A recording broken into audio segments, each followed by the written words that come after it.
नमस्ते यहाँहरूलाई वेद एपको ट्युटोरियल भिडियोमा स्वागत छ। आज हामी हाम्रो यो भिडियोमा चाहिँ बिलिङको बारेमा त्यो बिलिङभित्र पनि डिपोजिटको बारेमा कुरा गर्न गइराखेको छौँ। डिपोजिट भनेको चाहिँ के हो भन्दाखेरि इनिसियली फेजमा हामीले जब स्टुडेन्टहरू भर्ना गर्छौँ सो एज अ स्कुल साइडबाट चाहिँ हामीले उहाँहरूसँग सिक्योरिटी डिपोजिटहरू भनेर पनि लिन्छौँ जुन चाहिँ त्यो रिफन्डेबल हुन्छ।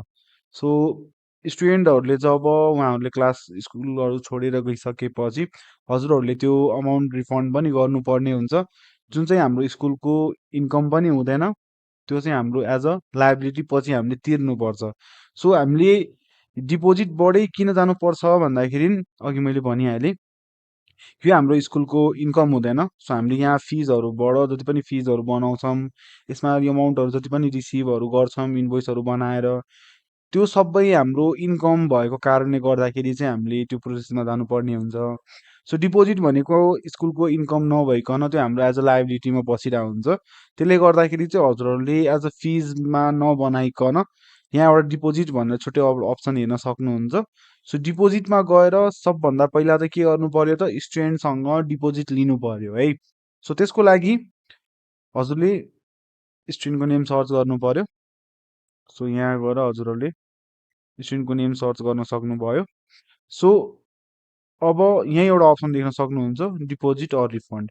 सो फर्स्टमा त हामीले डिपोजिट लिनु पर्यो। सो यहाँ डिपोजिट भन्ने बक्समा चाहिँ क्लिक गर्नु पर्यो र मानिलिउँ 5000 डिपोजिट एज अ सिक्योरिटीको रूपमा चाहिँ राख्नुहुन्छ भने चाहिँ 5000 राख्न सक्नुभयो। पेमेन्ट मेथड भयो।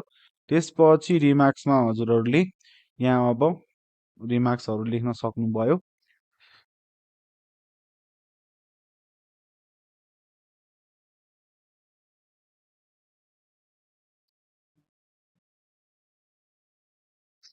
र सबमिट गर्न सक्नुभयो। सबमिट गर्ने बित्तिकै एउटा डिपोजिटको स्लिप बन्छ जुन चाहिँ हजुरहरूले प्यारेन्ट्सहरूलाई प्रिन्ट गरेर पनि दिन सक्नुहुन्छ। सो अब उहाँ स्टुडेन्टकै कुरा गर्दाखेरि चाहिँ हजुरहरूको यहाँ एउटा भ्यू डिपोजिट भनेर एउटा अप्सन छ। सो यहाँबाट ओभरअल चाहिँ हामीले कुन कुन स्टुडेन्टहरूसँग डिपोजिटहरू लिएको छौँ त्यो डिपोजिटहरूबाट चाहिँ अमाउन्टहरू कतिको ट्रान्सफरहरू गरेको छौँ र बाँकी चाहिँ कति छ त रिफन्डहरू गरिसकेपछि सो ओभरअल चाहिँ समरी हामीले हेर्न पायौँ। सो यो ग्रेड वाइज पनि हेर्न पाउँछौँ। सो हजुरहरूले ग्रेडहरू चुज गरेर पनि हेर्न सक्नुहुन्छ। सो यहाँ दुईवटा अप्सन छ, एउटा डिपोजिट बल्क इन्ट्री र अर्को opening deposit bulk entry. So deposit bulk इन्ट्रीबाट हामीले एकैचोटिमा बल्कमा चाहिँ स्टुडेन्टहरूसँग सिक्योरिटी डिपोजिट अमाउन्टहरू लिन पायौँ। फर इक्जाम्पल हजुरहरूले यहाँ हेर्न सक्नुहुन्छ एज अ बल्कमै मैले इन्डिभिजुअली नगइकन क्लास वाइज पनि जान पाउँछु। सो यहाँ ग्रेड चुज गरेर र हजुरहरूले के गर्नु पर्यो त सबमिट गरिदिनु पर्यो। सेट डिपोजिट अप्सन छ। सो सबमिट गरिदिने र एकैचोटिमा बल्कमा डिपोजिट सेट भयो त्यो स्टुडेन्टहरूको लागि चाहिँ। सो यहाँ गएर हजुरहरूले हेर्न पनि सक्नुहुन्छ। सो मैले भर्खरै 3जनाको सेटअप गरेको थिएँ। सो अर्को अप्सन भनेको चाहिँ opening deposit bulk entry. So सिस्टममै जब हामीले इनिसियली फेजमा स्टार्टअपहरू गर्छौँ सिस्टम हाम्रो चलाउनुहुन्छ सो प्री नै हजुरहरूले पहिल्यै कुनै डिपोजिटहरू लिनु भएको हुन्छ भने चाहिँ हजुरहरूले एज अ ओपनिङ पनि डिपोजिटहरू राख्न पाउनुभयो। फर इक्जाम्पल हजुरहरूले बिचबाट हाम्रो बिलिङहरू चलाउनु भयो भने चाहिँ वैशाखतिर डिपोजिट लिएको हुन्छ नि त। सो त्यो डिपोजिट चाहिँ हजुरहरूले एज अ ओपनिङ पनि राख्न पाउनुहुन्छ। सो यहाँ ओपनिङमा गएर हजुरहरूले के गर्नु पर्यो त डिपोजिट अमाउन्ट राखिदिनु पर्यो र सेट गरिदिनु पर्यो। सेट गरिसकेपछि स्टुडेन्टको प्रोफाइलमा चाहिँ एज अ सिक्योरिटी डिपोजिट चाहिँ बसिहाल्छ। फर इक्जाम्पल अब अर्को हाम्रो अप्सन चाहिँ डिपोजिट गरिसकेपछि हामीले रिफन्ड पनि गर्नुपर्ने हुन्छ। जब स्टुडेन्टहरूलाई अब क्लास स्कुलहरू छोडेर जानुहुन्छ त्यति बेला हामीले उहाँहरूलाई रिफन्ड पनि गर्नुपर्ने हुन्छ यो सिक्योरिटी डिपोजिटहरू। त्यसको लागि चाहिँ हजुरको डिपोजिट लिइसक्नु भएको छ भने चाहिँ मात्र रिफन्डेबल अमाउन्ट देखाउँछ।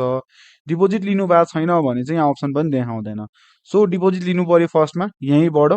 डिपोजिट लिइसकेपछि अब रिफन्ड गर्ने हो भने चाहिँ रिफन्डमा क्लिक गर्नु पर्यो र हामीले यहीँबाट रिफन्ड पनि गर्न पायौँ।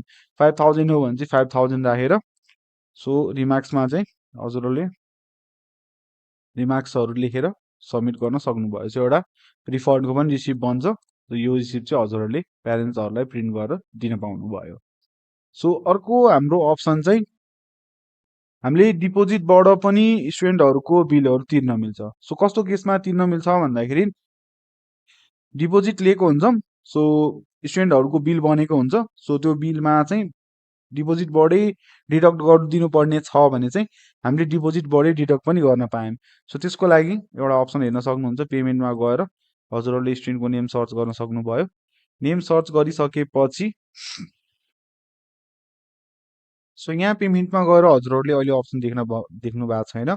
सो हामीलाई चाहिँ अब डिपोजिटबाटै यो बिलहरू स्टुडेन्टहरूको जुन ड्यू अमाउन्ट हुन्छ, जुन बिल अमाउन्ट हुन्छ, त्यो बिल अमाउन्टमा चाहिँ डिपोजिटबाटै पेमेन्ट गर्नुपर्ने छ भने चाहिँ हजुरहरूले सिम्पली के गर्नु पर्यो त, स्टुडेन्टको प्रोफाइलमा गएर यहाँ माथि सर्च स्टुडेन्ट भनेर छ, यहाँ गएर कन्फिगरेसन भनेर छ, यहाँ गएर हजुरले के गर्नु पर्यो त, विथड्र डिपोजिट भनेर छ, सो यो अप्सन अन गरिदिनु पर्यो। अन गरिसकेपछि हजुरले अब यहाँ गएर हेर्न सक्नुहुन्छ, पे फ्रम डिपोजिट भनेर अप्सन आउँछ। सो प्यारेन्ट्सहरूले अब डिपोजिटबाटै पेमेन्ट गरिदिनु भन्ने केसेसहरू भन्नुभयो भने चाहिँ लास्टमा हजुरहरूले बिल अमाउन्ट मध्ये चाहिँ डिपोजिटबाटै पेमेन्टहरू पनि गर्न पाउनुहुन्छ। सो कति अमाउन्ट पेमेन्ट गर्ने हो, यहाँ रिमेनिङ डिपोजिट अमाउन्ट पनि देखाउँछ र हजुरले अब यहीँबाट पेमेन्ट पनि गर्न सक्नुभयो। रिसिभ बन्छ र हजुरहरूले यो प्रिन्ट गरेर पनि दिन पाउनुभयो।